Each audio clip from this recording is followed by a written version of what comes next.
አፋብን ኤሊት ፎርሱን አዘጋጅቷል። ስሙ ሊጠቀስ በማይችል ቦታ ላይ የአፋብን ኤሊት ፎርስ ከአራቱም ቀጠና የተውጣጣ ኤሊት ፎርስ ተዘጋጅቷል።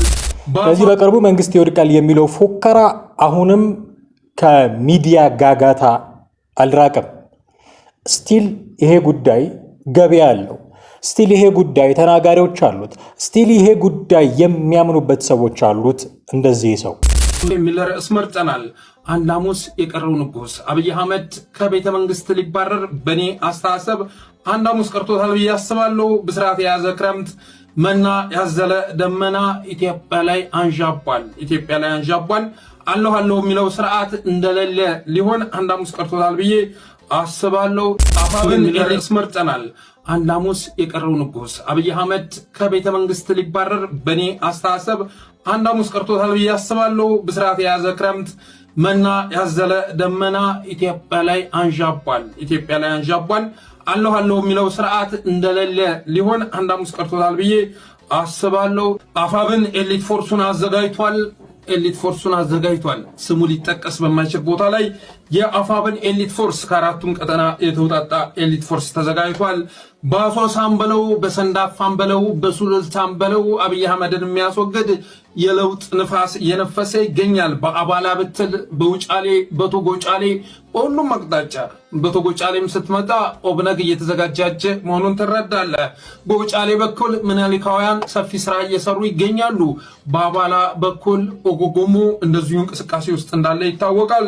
ኤርትራም አንዳንድ እንቅስቃሴዎች እያደረገች መሆኑን ተረድተናል። በተለይ ደግሞ በአሶሳ በኩል ያለው ጭንቀት በርትቷል ይላል ለጠለስ ሚዲያ የደረሰው መረጃ። በቅርብ ወራት ኢትዮጵያ ላይ ያለ የሚመስለው ሁሉ እንዳልነበር ሊሆን ወራት ቀርቶታል። አባቴ ወራት ቀርቶታል። አለው ሲል የነበረው አገዛዝ ለሺ ዘመናት አቅዶ ኢትዮጵያንን እያደህየ እያቆረቆዘ ስልጣን ላይ መቆየት የሚፈልገው አገዛዝ ተረት ሊሆን ምናልባትም የአንድ ወር የሁለት ወራት እድሜ ቀርቶታል ማለት ይቻላል። ኦህዴድም ያለው እንዳልነበረ መሆኑን ተረድቶ አሁን ያለው አገዛዝ ሊቀጥል እንደማይችል ተረድቶ ወደ ፕላን ቢ ተሸጋግሯል። ሌላ መንግስት ወደ ማዋቀር ተሸጋግሯል። መከላከያ ሰራዊት የሚለውን መደገፉን አቁሞ ሸኔን እያጠናከረ ይገኛል ይላል የደረሰ መረጃ። በከሚሴም እንደዚሁ የአልሸባብን አምሳያ በመቀፍቀፍ ላይ ይገኛል። እንግዲህ ኦህዴድ የሞሽረት ትግል ሳያደርግ ለሰሜናውያን ስልጣን የማስረከብ ፍላጎት የለውም። ስለዚህ ሌሎች ኃይሎች ከሱ ቁጥጥር ውጭ በሆነ መልኩ ቀድመው አሸንፈው ቤተመንግስቱን እንዲቆጣጠሩ የማድረግ እቅድ እንዳለው ሰምተናል። በተረፈ ግን ይህን ስርዓት እንደ ስርዓት ቆጥሮ ስርዓቱ ተገረሰሰ ማለት የሚቻል አይደለም። አገዛዝ ለመባል ራሱ የሚያበቃ ቁመና ላይ አልነበረም። ኦህዴድ ያለፉት 8 ዓመታት አካሄዱ ሲታይ አገዛዝ ተብሎ ለመጠራት ራሱ የሚበቃ አይደለም። መግዛት የተሳነው አገዛዝ ስርዓት የለሽ ስርዓት ተብሎ ሊገለጽ የሚችል ነው። ስርዓት የለሽ ወይም ደግሞ ስርዓት አፍራሽ ስርዓት ያፈረሰው አለ። ብዙ የኢትዮጵያ መገለጫ የሆኑ ነገሮችን ለማፈራረስ ጥረት አድርጓል። በዛ ላይ ግን የተካው የለም። ፕሮስፐሪቲ ጎስ አንድ ሐሙስ የቀረውን ንጉስ አሉ። እኛ ደግሞ የሞኝ ዘፈን ሁልጊዜ አበባየሁ እንላለን። እንዲህ አይነት ነገሮች በጣም በርካታ ጊዜ ሲደጋገሙ ሰማን። ምክንያቱም አንድ ሐሙስ ነው የቀረው፣ 2-3 ወር ነው የቀረው፣ 2019ን አይም ከክረምት አይሻገርም። በርካታ ሰዎች በጣም በተደጋጋሚ ጊዜ በርካታ ጊዜ ይሄንን አይነቱን አስተያየት ሲሰጡ ሰምተናል። አሁን ተለማመድ ነው። ለምን እንደሆነ ባልገባኝ ምክንያት ደግመው እዛ ቦታ ላይ ይረግጣሉ። እንደ 3ኛ ክፍል ስፖርት ባለህበት ነው ዱብ የምትለው። በቃ እዛ ቦታ ነው የምትረግጠው። ላበላብ ትሆናለህ። የትምልቅንቅ አትልም። ባለህበት ትረግጣለህ። ለምን ካለፈ ጊዜያቸው እንደማይማሩ አላውቅም። ጥሩነቱ አሁን አንድ ሐሙስ ነው የቀረን ነው ያለው። አንድ ሐሙስ መቼ እንደሆነ ስለማይታወቅ ጥሩ ሊሆን ይችላል። በቅርቡ ግን ብሏል። 2 ወር፣ 1 ወር፣ 3 ወር ብሎ ግን ገምቷል። መንግስት ይወድቃል ነው በጥቅሉ በዚህ ክረምት። እሱ ብቻ አይደለም፣ ሌሎችም ሰዎች ከሌሎች ባልደረቦች ጋርም ሆነን በሰራናቸው ፕሮግራሞች ተመሳሳዩ ነገር ሲነግሩን ነው የምንሰማው። ስለዚህ በቅርቡ መንግስት ይወድቃል የሚለው ፉከራ አሁንም ከሚዲያ ጋጋታ አልራቀም። ስቲል ይሄ ጉዳይ ገበያ አለው። ስቲል ይሄ ጉዳይ ተናጋሪዎች አሉት። ስቲል ይሄ ጉዳይ የሚያምኑበት ሰዎች አሉት። እንደዚህ ሰው ይህ ሰው አንድ ሐሙስ ነው የቀረው ይሄ መንግስት እያለ ነው። አንድ ሐሙስ ነው የቀረው። ምክንያት አለ። የኤሊት ፎርሱን አዘጋጅቷል አፋብን እያለ ነው። እነዛ መንግስት ለመመስረት ተፍተፍ ነው የሚሉት መስከረም ላይ ይሄ ክረምትን ተሻግረው በምርጫ አሸንፈናል ስላሉ መንግስት ለመመስረት ተፍተፍ ላይ ናቸው። መንግስት ይመሰርታሉ፣ ካቢኔ ያዋቅራሉ፣ ለሚቀጥለው 5 ዓመት ኢትዮጵያን እያስተዳደርን እንቆያለን የሚል መተማመን አላቸው። ለዛ ስራ እየሰሩ ነው ተፍተፍ እያሉ። እነዛኞቹ ደግሞ አሁን የሰማነው ሰው አይነት ደግሞ ክረምት የዚህ መንግስት መውደቂያ ነው ይላሉ። እንደው መንግስት ብሎ ለማለት ራሱ እንደሚቸገር ያነሳል። ሰምታችሁት ከሆነ መንግስት ለማለት ያስቸግራል፣ ስርዓት ለማለት ያስቸግራል፣ አገዛዝ ለማለት ያስቸግራል እያለ ብዙ ሲተነትን ሁሉ እንሰማለን። የትኛውንም ስም ይስጠው፣ ግን እሱን ጥለን እሱን ቀይረን እሱን ገልብጠን ይሄ 2 ወር ኢትዮጵያ ውስጥ አንዳች ለውጥ የሚከሰትበት ወር ነው ቀጣዩ ክረምት ወር እያለ ብዙ ሲናገር እንሰማዋለን።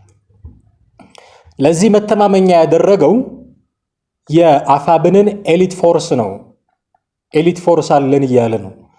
ምንድነው ኤሊት ፎርስ? ራሱ ግንዛቤው ካላቸው ቢያስረዱን ጥሩ ነው። ኤሊት ፎርስ ፋኖ ኤሊት ፎርስ አለ ወይ? ሲጀመር ምንድነው ኤሊት ፎርስ? ይህንን መጀመሪያ ማብራራት ይጠበቅባቸዋል። ምን እያሉ ነው? ስለ ኤሊት ፎርስ ሲነግሩን ምን እያሉ ነው? ብዙ ጊዜ ከዋና መከላከያ ሰራዊት ኦር ከፌዴራል ፖሊስ ኦር ከከተማ ፖሊስ የተለየ ስፔሻል ፎርስ እንደሚባሉ እኛ ሀገር ልዩ ኃይል ሲባል ትርጉሙ ተቀይሮ ነው። ልዩ የሆነ ኃይል ታሰለጥናለህ። ትጥቁ በጣም የተለየ ይሆናል። ትሬኒንጉ በጣም የተለየ ይሆናል እና በቁጥር በጣም ትንሽ ይሆናል። ስፔሲፊክ የሆኑ ታስኮች ናቸው የሚሰጡት። በጣም ስፔሲፊክ የሆኑ ታስኮች ኮማንዶች ምናምን ያሉበት ሊሆን ይችላል እና የተለየ ትሬኒንግ የወሰደ የተለየ ትጥቅ ያለው እና የተለየ ኦፕሬሽን የሚሰጠው ስፔሻል ፎርስ ሊኖርህ ይችላል። እኛ ሀገር ዲስቶርት ተደርጓል የስፔሻል ፎርስ የልዩ ኃይል ጉዳይ። አፋብን ምን አይነት ስፔሻል ፎርስ ኖሮት ነው? ምን አይነት ኤሊት ፎርስ ኖሮት ነው? ምን አይነት የተለየ ትጥቅ የታጠቀ ምን አይነት የተለየ ትሬኒንግ ያለው እና የተለየ ታስክ ያለው ምን አይነት ፎርስ ኖሮት ነው እንዲህ 2 ወሩን መንግስትን አያሻግርም የሚል ፉከራ ውስጥ ያስገባቸው እነዚህን ሰዎች? አንድ ሁለተኛ 4 ዓመት ሙሉ ሊሞላ ነው። 4 ዓመት አይደለም 4 ዓመት ሙሉ ከጤሻ ጤሻ ከዋሻ ዋሻ ከጫካ ጫካ ከተራራ ተራራ ስትዘሉ የነበረው ኤሊት ፎርስ ኖሯችሁ ነው። በጣም ያሳዝናል እኮ። ኤሊት ፎርስ ኖሯችሁ ነው ይህን ሁሉ ስትሆኑ የነበረው። ኤሊት ፎርስ ቢኖራችሁ ኖሮ የተቆጣጠራችኋቸውን ከተማዎች አትነጠቁም ነበረ። ትልልቅ ከተማዎችን ተቆጣጠርን ስለምትሉ። ኤሊት ፎርስ ቢኖራችሁ ኖሮ 4 ዓመት አትዘገዩም ነበረ። ኤሊት ፎርስ ውጊያዎችን ሊዋጋ የሚችል ፎርስ ላይሆን ይችላል። ስፔሻል ፎርስ የሆነ ታስክ ሰጣችሁት፣ በጣም ውስን የሆነ ኦፕሬሽን ተሰጥቶት ምናልባት የሆነ አካባቢ ሄዶ የሆነ ባለስልጣንን መያዝ ማጥቃት፣ ያ ባለስልጣን ተጠቃ ማለት ምናልባት ከታች ያለው መዋቅር ሊበተን ስለሚችል እናንተ ሄዳችሁ እንድትቆጣጠሩት አይነት ነገር ስፔሻል የሆኑ ታስኮች ተሰጡት ነበር እና ቢኖራችሁ ይሄ ፎርስ በትክክልም የምትሰጡትን ታስክ ኤክስኪዩት ማድረግ የሚችል እናንተ እንደምትሉት አይነት ፎርስ ቢኖራችሁ ኖሮ አረጋ ከበደ እስካሁን በሕይወት አይኖሩም ነበር። 4 ኪሎ አይረቃችሁም ነበር። እና አላችሁ ሆይ አለን እንዳትሉ እንደ ልጅ ሚካኤል ዘፈን አላችሁ ሆይ ራሱ ኤሊት ፎርሱ አላችሁ ሆይ ጥያቄ ውስጥ የሚቀመጥ ነው። ቢኖራችሁ ደግሞ እስካሁን አትቆዩም ነበር። እስካሁን ብዙ ነገር አድርገናል፣ እንዲገብተናል፣ እንዲወተናል ትሉ ነበር። እና ይሄ ፎርስ እያላችሁ 4 ዓመት ሙሉ ስለምን ፍላጎቶቻችሁን አላሳካችሁም? ትልቅ ጥያቄ ነው። ግን ስንተኛ ጊዜያችሁ ነው? ዝግጅታችንን ጨርሰናል፣ በቅርቡ ነገር ይገለበጣል፣ ታሪክ ይቀየራል ስትሉ ስንተኛ ጊዜያችሁ ነው? ደጋግመን የምናነሳው ነው። 2017 ዓመተ ምህረት የፋኖ ዓመት ነው ብሎ ራሱ ዘመነ ካሴ ሲናገር ሰምተነዋል። 2017 ዓ.ም የገናን በዓል የምናከብረው በምኒልክ ቤተ መንግስት ነው ብሎ ምሬ ወዳጁ ሲናገር ሰምተናል። ይልቃል ጌትነት፣ መሳይ መኮንን፣ ልደቱ አያሌው፣ አንዳርጋቸው ጽጌ በቅርቡ ሲሉን በቅርቡ አልፎ በሩቁ መጣ። አሁን ይሄ ደግሞ መጥቶ 2 ወር ኤሊት ፎርስ አለን፣ 2 ወር ተዘጋጁ። ኤሊት ፎርስ አለን ማለቱ ብቻ አይደለም እንዲያምን ያደረገው ሌሎች የተማመናቸውም ወገኖች አሉ። በምዕራብ በኩል እከሌ፣ በምስራቅ በኩል እከሌ እያለ የጠራቸው ስሞች አሉ። እኔ ከነመኖራቸው የማላቃቸው አንዳንዶቹ የጠራቸውም ስሞች አሉ። የእርስ በርስ ክፍፍል ተፈጥሯል የሚላቸውም ነገሮች አሉ። ነገሩ ምናልባት ሊሆን ይችላል። ዜሮ ፕሮባቢሊቲ ብለን የምናስቀምጠው ነገር አይደለም። ነገርየው ውጊያ ነው። ውጊያ እስከሆነ ድረስ ላይሆን ይችላል ብሎ እንዶ ዝም ብሎ ጉንጭ አልፋ ክርክር መግጠምም ተገቢ ላይሆን ይችላል። በዛ ደረጃ ሊሆን ይችል ይሆናል። ነገር ግን ትራክ ሪከርዳችሁ ደግሞ ይህንን አያሳይም። ስትሉን የከረማችሁት እና ሲሆን ያየነው ነገር አሁን ከምትሉን ነገር ጋር ማቻ አያደርግም። ኢዝናት ኮምፓቲብል ኢቭን ምትሉን ነገሮች እስከዛሬ ስትሉን የከረማችሁት ነገሮች ስታወሩን የነበረው ስለ ጀግንነታችሁ፣ ስለ ማረካችኋቸው ወታደሮች፣ ስለ ማረካችኋቸው መሳሪያዎች፣ ስለ ፈበረካችሁት የድሮን ቴክኖሎጂ ያልነገራችሁን፣ ያላወራችሁን፣ ያላሳያችሁን ጓዳ ጎድጓዳ የለም። ግን ጠብ ያለ ነገር የለም። እስካሁን ጫካ ውስጥ ናችሁ። እስካሁን ጉሬላ ፋይቲንግ ላይ ናችሁ። እስካሁን ከዋሻ ዋሻ ነው የምትሯሯጡት። ምትነግሩንና ምትሆኑት ነገር የተለያየ ነው። ትራክ ሪከርዳችሁ ይህንን ነው የሚነግረን። እንመጣለን ትላላችሁ። እየመጡ ነው ብሎ የጠበቀ ሰው አለ። የመጣችሁት ነገር የለም። መቼ እንመጣለን ማለት መቼ ነው? ኦኬ እንመጣለን ማለት ጦርነት ሁሉ በድርድር ስለሚያበቃ ተደራድራችሁ ወይ የሆነ ስልጣን አግኝታችሁ ወይ የሆነ ሰላማዊ ኑሮ ኖራችሁ ስትኖሩ እሱ ነው እንመጣለን ማለት። ኦኬ እየመጣን ነው አላችሁ። እንኳን ልትመጡ እንዶ ዳናችሁም ከሩቅ አልታየም። አንድ ሁለተኛ በፉከራ የሚሆን ነገር አይደለም። ነገርየው ውጊያ ነው። በፉከራ የሚሆን ነገር አይደለም። እየመጣን ነው ስላልክ አትመጣም። እናሸንፋለን ስላልክ አታሸንፍም። የምታሸንፈው መሬት ላይ ተገቢውን ስራ ስትሰራ ነው። ይሄ ግራውንድ አላችሁ ወይ? መሬት ላይ የሚሰራውን ስራ ለመስራት የሚያስችል ግራውንድ አላችሁ ወይ? በእያንዳንዷ ሲንግል አጀንዳ እኮ የምትጨቃጨቁ ሰዎች ናችሁ። ቲፒኤልኤፍ ያጨቃጭቃችኋል። ወልቃይት ያጨቃጭቃችኋል። ተከዜ ዘብ ያጨቃጭቃችኋል። ማርሸት ፀሐዩ ታሰረ አልታሰረ፣ ታገተ አልታገተ ያጨቃጭቃችኋል። ዘመነ ካሴ ኤርትራ ነው መቀሌ ነው ጎንደር ነው ባህር ዳር ነው ያጨቃጭቃችኋል። እስክንድር ነጋ ያጨቃጭቃችኋል። ሊቀመንበር ይሁን አይሁን፣ ፖሊት ቢሮ ውስጥ ይግባ አይግባ፣ ኢች ሲንግል አጀንዳ የሚያጨቃጭቃችሁ ሰዎች ናችሁ። ያንዱ እዝ የሌላኛውን እዝ ሰው ዋና ሰው ሲያግትበት የከረመ ቡድን ነው። የአርበኛ መሳፍንት ተስፉ መግለጫ ያጨቃጭቃችኋል እኮ። በዚህ ደረጃ ስራ ለመስራት የሚያስችል ግራውንድ የሌለው ቡድን ነገ ከነጎዲያ 2 ወር 3 ወር መንግስት ተገለበጣለሁ ብሎ ቢል ማን ነው የሚያምነው? ዋሽታችኋል። በጣም ዋሽታችኋል። ሊሆን ይችላል ትራክ ሪከርዳችሁ ይሄን አያሳይም፣ ግን ዋሽታችኋል። የተዋጊውን ሞራል ለመጠበቅ ስትሉ ዋሽታችኋል። ተዋጊው መቼ ነው የሚያበቃው ይሄ ነገር ማለቱ አይቀርም። ምክንያቱም ተቃራኒው ወገን የሚተኩሰው ጥይት ነዋ። እናንተ ብቻ አይደላችሁም ጥይት የምትተኩሱት፣ እነሱ የሚተኩሱት ጥይት ነው። ይገድላል ያ ጥይት። ተዋጊው ሲሞት፣ ጓደኛው ሲወድቅ፣ አካሉ ሲጎደል ያያል። መቼ ነው የሚያበቃው ይሄ ነገር ይላል። 2017 እኮ እንገባለን ብላችሁናል። የነደፋችሁት እቅድ ካለ ያስቀመጣችሁት ስትራቴጂ ካለ በዛ መሰረት እንድታስገቡን እንጠብቅ ነበረ። ዝም ብላችሁ ተዋጉ አትበሉን ብሎ ተስፋ ይቆርጣል። ይሄንን ታች ያለውን ተዋጊ ለማነቃቃት ስትሉ 2 ወር በቂያችን ነው ብላችሁ ዋሽታችኋል። የለጋሾቻችሁን ተስፋ ለመቀጠል ስትሉ ዋሽታችኋል። ገንዘብ የሚለግሷችሁ አሉ። አውሮፓ አሜሪካ ያሉ ዶላር የሚሰፍሩላችሁ፣ ገንዘብ የሚቆጥሩላችሁ፣ ትጥቅ የሚያስታጥቋችሁ አሉ። የነሱን ተስፋ ለመቀጠል ስትሉ ዋሽታችኋል። እነሱ ተስፋቸው የነበረው ሱፋቸውን ለብሰው ከረባታቸውን ቂቅ አድርገው ሳምሶናይታቸውን አንጠልጥለው እናንተ በቀደዳችሁላቸው በር ሊገቡ ነበረ። ውሻ በቀደደው ጅብ ይገባል እንዲል ሊገቡ 4 ኪሎ ተቀምጠው ሊያስተዳድሩ ያነበር ዓላማቸው። ለዛ ነው ከዲያስፖራው ገንዘብ ሰብስበው የሚልኩላችሁ። ለዚያ ነው ዋይት ሃውስ በር ላይ ሲንደፋደፉ መታያቸው ዶሴ ተሸክመው።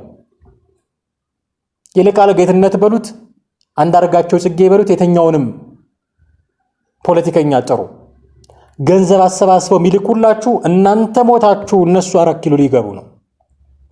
ስለዚህ ተስፋ ሊቆርጡ ይችላሉ። 1 ዓመት ሲያልፍ ሁለተኛው ዓመት ሲቆጠር ተስፋ ሊቆርጡ ይችላሉ። ገንዘብ ሰብስበው መላክ ሊያቆሙ ይችላሉ። ስለዚህ 2 ወር ነው የቀረም ብለ የተቆረጠ ተስፋቸውን ትቀጥልላችኋለህ። ስለዚህ የለጋሾቻችሁን የአንደበቶቻችሁን ኤርሚያስ ለገሰ እንደሚለው የጀስቲፋየሮቻችሁን ተስፋ ለመቀጠል ስትሉ ዋሽታችኋል። የእናንተንም ኪስ ለማደለብ ስትሉ ዋሽታችኋል። ይሄ ትግል ቢያበቃ ይሄ ጦርነት ቢያበቃ ኢሚዲየትሊ ኪሳቸው 0 የሚሆን ሰዎች አሉ፣ እንደሰማናቸው አይነት ሰዎች።